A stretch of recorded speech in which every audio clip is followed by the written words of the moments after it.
صلاة الآيات من الصلوات الواجبة التي فرضها الله علينا في وقت معين. صلاة الآيات تجب على كل مكلف، على كل بالغ عاقل، عدا الحائض والنفساء. كيفية صلاة الآيات؟ صلاة الآيات ركعتان، في كل ركعة 5 ركوعات. يجي رأسا ينوي وصلي صلاة الآيات وجوبا قربة إلى الله تعالى، بقلبه طبعا ينوي، قالها بلسانها ما في إشكال. الله أكبر، تكبيرة الإحرام، يكبر، يقرأ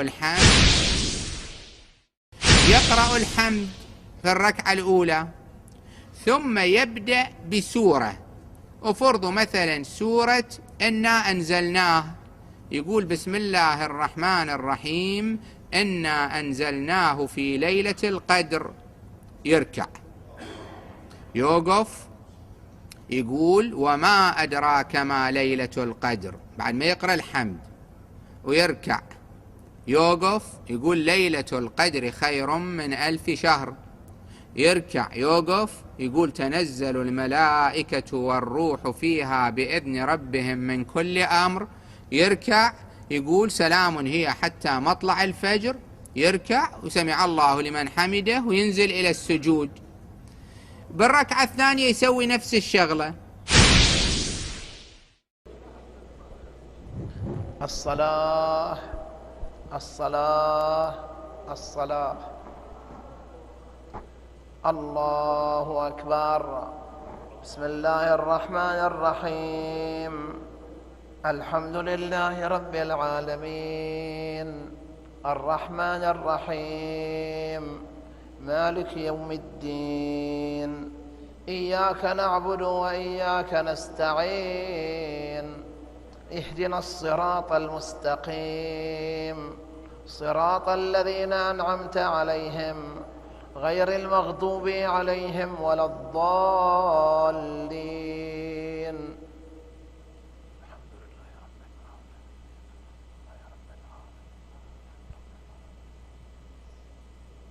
بسم الله الرحمن الرحيم. الله أكبر.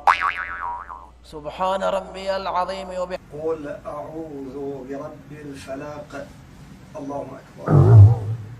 سبحان ربي العظيم وبحمده. اللهم صل على محمد وآل محمد. الله أكبر من شر ما خلق. الله أكبر. اللهم صل على محمد وآل محمد. ربنا آتنا في الدنيا حسنة وفي الآخرة حسنة وقنا عذاب النار. الله أكبر. بحمده. اللهم صل على محمد وآل محمد.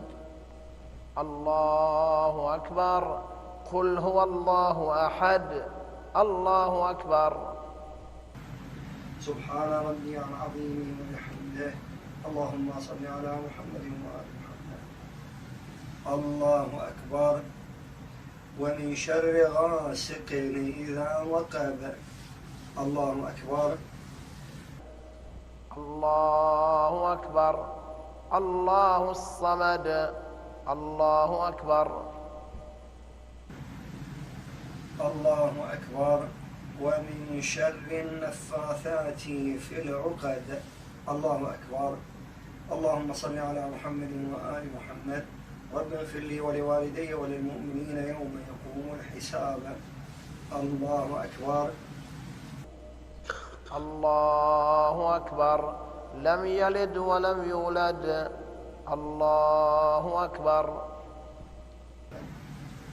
الله أكبر. ومن شر حاسد إذا حسد. الله أكبر. الله أكبر. ولم يكن له كفوا أحد. ولم يكن له كفوا أحد. الله أكبر. سمع الله لمن حمده. الله أكبر. سمع الله لمن حمده الله أكبر.